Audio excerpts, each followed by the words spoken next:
올해 초 박근혜 대통령이 통일은 대박이라는 이른바 통일 대박론을 펼친 뒤 3월 독일 방문길에는 드레스덴 선언을 했습니다.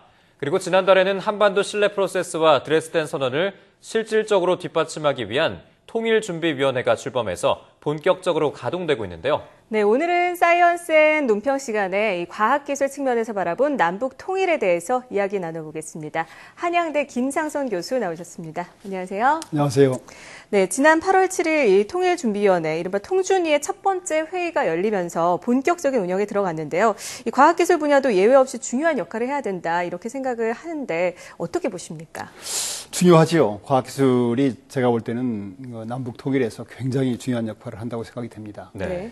특별히 중요한 차원을 넘어서 과학기술이 남북 통일에 마중물 역할을 해야 된다, 이렇게 생각을 하고 있습니다. 네. 마중물이라고 아시죠? 요새는 이제 수도꼭지를 틀면 물이 막 콸콸 나오는데 옛날에 그런 게 없을 때는 이게 그 수동으로 펌핑을 해서 이렇게 물을 올리지 않습니까? 그때 이제 한 바가지 물을 부어줘야만 지하수를 끌어올릴 수가 있죠. 마찬가지로 이 남북 통일을 위해서는 이 과학기술이 정말 마중물 역할을 할 정도로 중요하다, 이렇게 말씀을 드릴 수가 있겠습니다. 네. 네, 이렇게 남북 통일이 마중물에 비유할 만큼 중요하다 보시는 그 관점을 좀 더 구체적으로 설명을 해주시죠.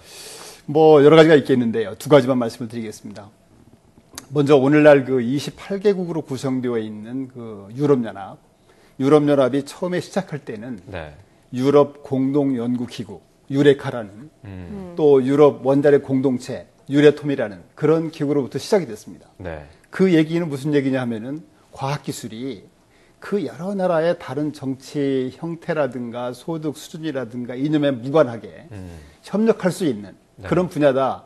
그런 측면에서 이제 남북 협력에 있어서도 과학기술이 중요한 역할을 할 수 있다고 볼 수가 있고요. 그래서 이유는 결국은 그렇게 해서 이제 과학기술로 시작을 해서 시장이 통합이 되고 요즘은 이제 경제, 정치 통합체로 지금 운영이 되고 있지 않습니까? 그걸 저희들이 참고할 만하고요. 두 번째는 이제 그 적정기술 측면입니다.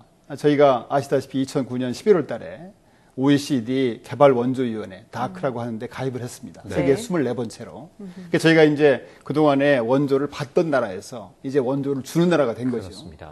거기에 따라서 이제 국민 총 소득, GNI 대비 그 ODA라고 해외 원조 개발 쪽에 0.12%를 지금 투자하고 있는데 그걸 2015년까지 0.25까지 올릴 계획입니다, 지금. 가파르게 올려야지요. 물론 이제 지난 한 3년 정도에도 OECD 다크 멤버 컨트리 중에서 가장 가파르게 오른 나라이긴 하지만은 앞으로 느리겠죠. 느리는데 그 OECD 개발 원조 기금을 가지고 쓰는 것들이 주로 적정 기술들입니다. 적정 기술이라고 하는 기술, 개도국들에 지원하는 기술인데요. 그래서 이 적정 기술 수혜국들이 이제 뭐 아프리카라든가 아시아라든가 이런 그 최빈국, 개도국들인데 북한도 예외일 수 없다. 실제로 도움을 줄 수 있는 적정 기술 측면에서도 과학기술이 굉장히 중요하다, 이렇게 말씀드릴 수 있습니다. 사실 일부에서는 이 첨단 기술이 군사적인 목적이나 또 사이버 테러에 악용이 될 수 있다, 이런 지적도 나오고 있는데 여기에 대해서는 어떻게 보십니까? 그런 지적이 있죠. 저도 뭐 동감하지요. 그래서 일부 전략기술이라든가 첨단기술 이런 부분에 대해서는 현행 법에 저촉이 되는 부분도 있고 그걸 본격적으로 추진하기에는 아직은 시기상조라고 생각을 합니다. 그렇지만 그런 분야를 제외하고는 연구, 개발, 협력할 수 있는 분야가 아주 많습니다. 몇 가지만 예를 들어서 말씀드리면은 첫째는 이제 그 요새 뭐 저희도 뭐 싱크홀 문제도 많고 합니다만 지진이라든가 자연 재해 문제, 또 뭐 조류독감 같은 AI 그 전염병 문제, 또 뭐 기상 문제라든가 이런 그 환경 오염이라든가 이런 남북이 공통적으로 당면하는 문제들이 있습니다. 이런 분야에 대해서는 얼마든지 협력할 수가 있고요. 두 번째는 이제 남과 북이 서로 윈윈할 수 있는 분야입니다. 예를 들어서 북한의 풍부한 지하 자원에다가 부가가치를 높여서 제3국에 진출한다든가, 우리나라가 이제 시베리아로 진출할 때 필요한 어떤 도로나 교통기술이라든가 이런 것들은 이제 북한 측만 도움이 되는 것이 아니라 저희도 도움이 될 수 있는, 윈윈할 수 있는 분야고요. 또 실제로 북한이 당면한 문제들, 예컨대 식량이라든가 또는 뭐 각종 뭐 보건 의료 문제라든가 뭐 에너지 문제라든가 이런 부분들에 대해서는 저희가 도와줌으로 해서 북한 주민들의 실질적인 삶의 질을 높일 수가 있고 북한 경제 수준을 높이는 데도 또 기여할 수 있는 분야라고 생각이 됩니다. 이런 것들이 어느 날 갑자기 안 되죠. 한 단계 한 단계 넓혀갈 수 있는 분야라고 생각이 됩니다. 네. 네, 뭐 이러한 우려들도 있고 또 기대되는 효과들이 있는데 하지만 이것을 만약 과학기술 협력을 한다면은 기대되는 효과가 어떤 게 있을까요?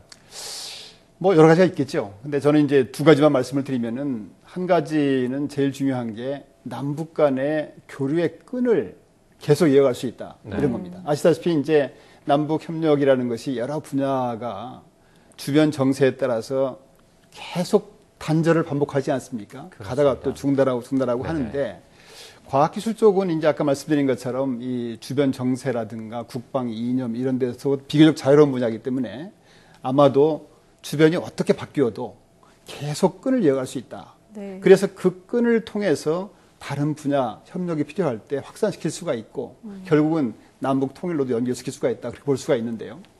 단적인 예를 하나 들어드리면은 그 서해 교전으로 인해서 남북 간에 굉장히 그 긴장이 심화되어 있을 때 그때에도 북한의 그 식량 기술에 도움이 되는 옥수수 기술 관련되는 과학자가 방북을 했습니다. 그 얘기인즉슨 정말 필요하고 도움이 되는 일이라면은 정세가 어떻게 바뀌어도 무관하게 협력의 끈을 이어갈 수 있다. 그래서 저는 뭐 남북 관계 전문가는 아닙니다만은 우리가 같은 민족으로서 이 관계의 끈은 놓치지 말아야 된다. 네. 어딘가에서 계속 끈을 유지하고 있으면서 다른 분야를 확대하고 이런 지렛대 역할을 해야 된다고 볼 수가 있고요. 네.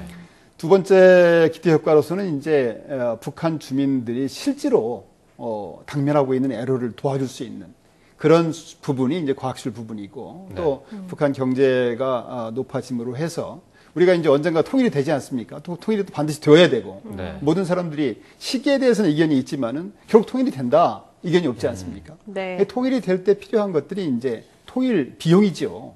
북한이 이렇게 경제 수준들이 올라감으로 해서 결국은 통일 비용을 줄이는데 기여할 수 있다 이렇게 생각합니다. 네, 사실 이 과학기술이 마중물이자 또 관계의 끈을 계속 이어갈 수 있는 역할을 한다라고 말씀을 해주고 계신데 이 남북 과학기술 협력을 본격적으로 추진하기 위한 전략 좀 간단하게 얘기해 주시죠. 네, 이제 뭐 협력은 역시 상대방이 있는 거지 않습니까? 그래서 계속적인 대화 노력을 통해서 우리 진정성을 보여주고 협력의 장에 끌어내는 게 우선 첫 번째겠죠. 네. 그건 뭐 당연한 얘기고요. 네.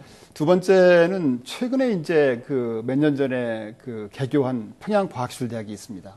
평양과학기술대학과 연계 협력을 통해서 공동 학술대회라든가 또는 인력 교류라든가 뭐 기능 인력을 훈련시킨다든가 여러 가지 그 협력 방안을 모색할 수 있다고 생각이 됩니다.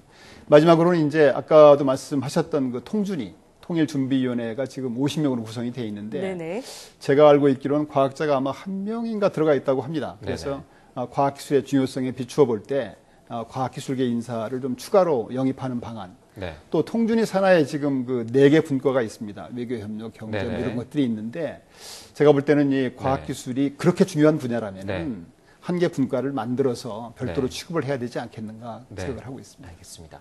네, 지금까지 한양대 김상선 교수님과 함께 이야기 나눠봤습니다. 오늘 말씀 고맙습니다. 감사합니다.